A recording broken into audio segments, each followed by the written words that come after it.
I don't know what I was thinking. It's Trolls World Tour. So that movie was okay. The story is, here's a quick rundown of the story, which is nothing. Sorry, I just ate a lot of pizza watching this movie. The story is nothing special at all. So the story is about how there's these six strings, each one being a different type of music, and then there's a hard rock troll named Barb, who's the queen of the hard rock trolls and all their subgenres, and she wants to unite the six strings to play the ultimate power chord to turn all the trolls into zombies, hard rock zombies.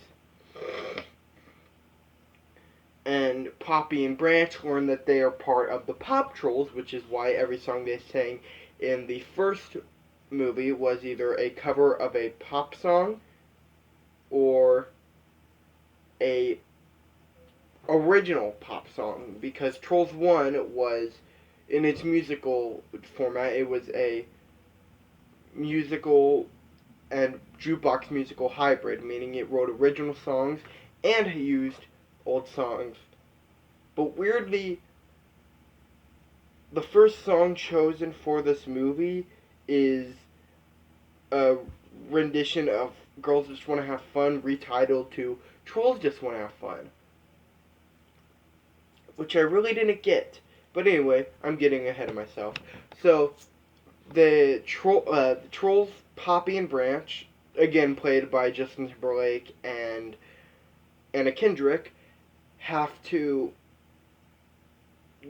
go as they have to go try to stop Barb while also trying to get all the trolls to not give up their strings. What I was most hyped for when this movie came out, because there was one selling point for me, one thing of okay, this could be done well, was semi-villain Barb. I call her semi-villain because she's doing it for a reason she justifies as a good cause, but is doing it for kind of the wrong reasons, or not understanding what she's doing. I kind of don't like that my favorite genre of music, which would be classified in this world as a subgenre of hard rock. I love all genres, but my favorite genre is pop punk, which is not more. It's less in the pop part of the music spectrum. It's more in the rock part of the music spectrum. Because if I were to Google all my favorite pop punk bands and then look at what they're classified on as Google, it comes out as rock band. Like Green Day, Three Doors Down, Blink 182. Those are not pop bands, they're rock bands. So I call them rock bands. And I also love the hard rock stuff, like Ozzy's music for Black Sabbath. Which, speaking of which, he's in this movie as the former king, aka Barbara's dad, I think, dad or grandpa. But they did use funny, because he's got this whole Alzheimer's thing, or a thing where he can't really remember anything. I mean, he knows how to rock and roll. There's a scene where he's getting ready to do the thing, and he's doing it slowly. And Barb tells one of her henchmen to help him do it, so the guy kind of flicks the guy's fingers up into the air, and he's all like, rock and roll, and stuff like that. But this whole, what am I'm getting off track. Anyway, so they may have this funny joke about Ozzy Osbourne, and because Ozzy can barely talk now. When he talks normally, you don't understand a damn thing he says. And that was kind of funny. I did get a chuckle out of that because I got the joke. I got a chuckle out of the fact that he couldn't. All of Barb's scenes are either entertaining or downright funny. She is by far the best part of the movie. And I don't remember exactly what I was talking about before, but I gotta just rant about Barb for a second. Well, not rant, but talk about Barb. So Barb is like one of the few people. Shit, hold up. Is one of the few people in the movie who is not played by a person of the corresponding genre. Like, her dad is played by Ozzy Osbourne. The leader of the Pop Trolls is played by Anna Kendrick. Her boyfriend Branch is played by Justin Timberlake. The leader of the Country Trolls is played by Kelly Clarkson. But she's just played by a random voice actor, and I kind of wish they would have went with someone along the lines of Joan Jett. Now, Joan Jett, I don't know if she can voice act, but someone, because this did, like, feel like a Joan Jett type character, because if you know who Joan Jett is, you know she's very, or at least in the 80s, she was very blunt, she was very feminist, she was very bad reputation. That is her to the core, at least in the 80s. And this feels like, at least the depressed version of Barb. And, like, I feel like they could have done, like, more with her. Like, Rocky Roll. Fuck, I don't know why I said that. But, like, she was very, very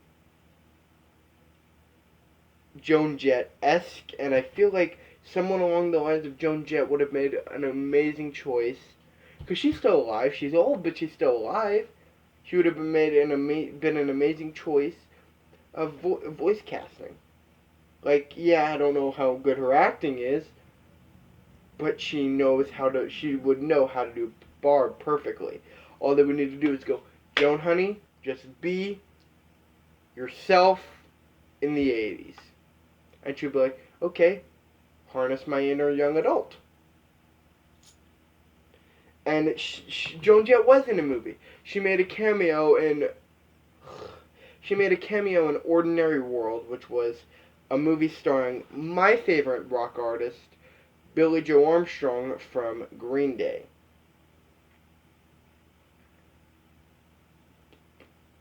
That movie wasn't that good. But Joan Jett played herself, so all she needed to do was show up and treat Billie Joe Armstrong like he was just another fan. And I'm pretty sure Billie Joe Armstrong actually likes Joan Jett, so all she needed to do was act like she was at a meet and greet, not filmed by a bunch of cameras. So they could have done more. Like, I honestly think that, like, having her being played, because that was a cool thing that they did. They had pop artists. I mean, all you have to worry about is if she could act. Because, yes, I grant it, if she can't act, I will throw the whole thing out, because Anna Kendrick and Justin Timberlake have been shown to be able to act before. They can do it. They can legit act. I don't know if Joan Jett can, because the only movie I know her in is Ordinary World. Hell, even Kristen Stewart. Don't like her, but she played Joan Jett in The Runaways, which I thought was a decent biopic. Mostly because it's about a band I really, really love. But still, I thought that could have been good. Why didn't they do that? But I digressed. The actress who did end up playing Barb still did an amazing job in making her the most funny, relatable, and entertaining part of the movie. She harshly judges music, but she reminds me a lot of me back when I wanted to be a music critic or just a critic in general, and I hated pop music. Now I've come to love Billie Eilish, Juice WRLD, Lil Nas X.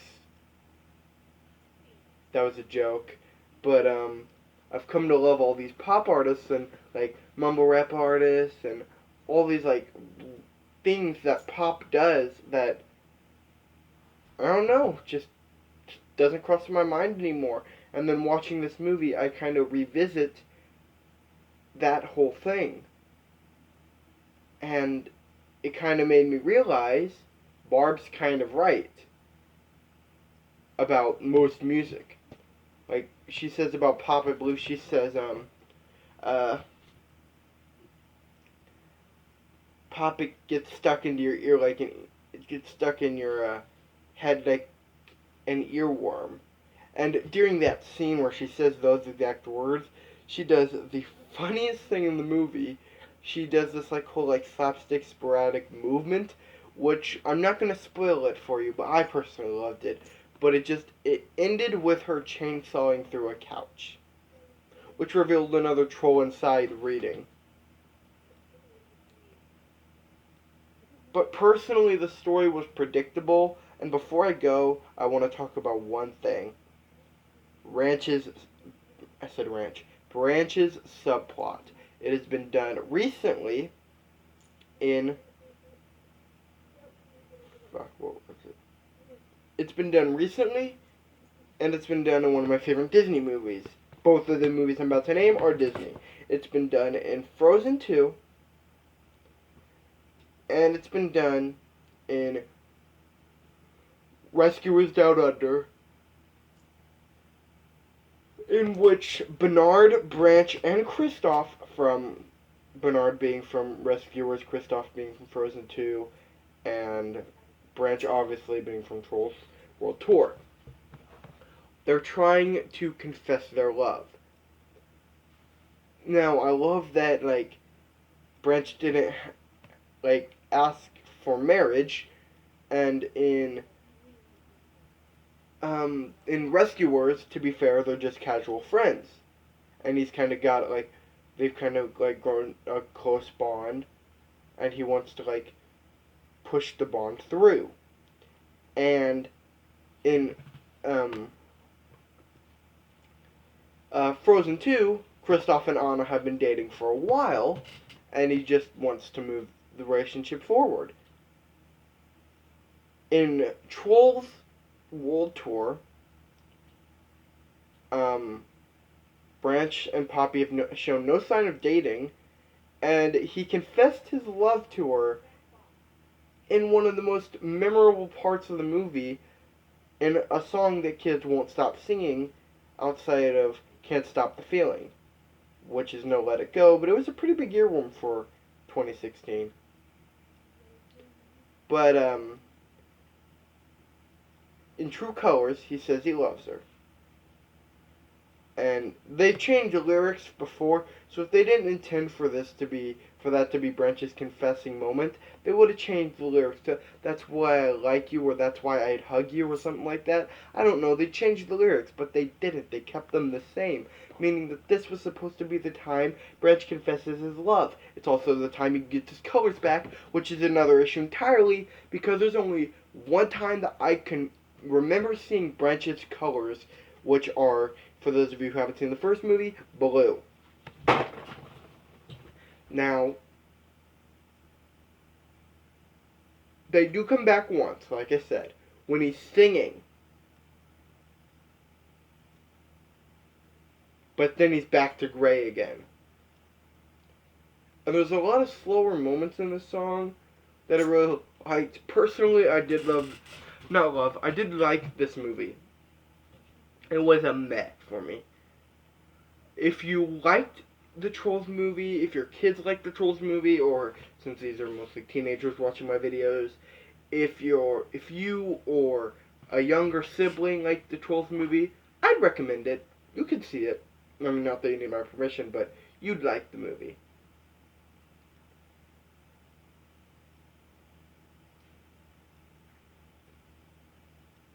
Other than that, not much I can say. It's not really that groundbreaking.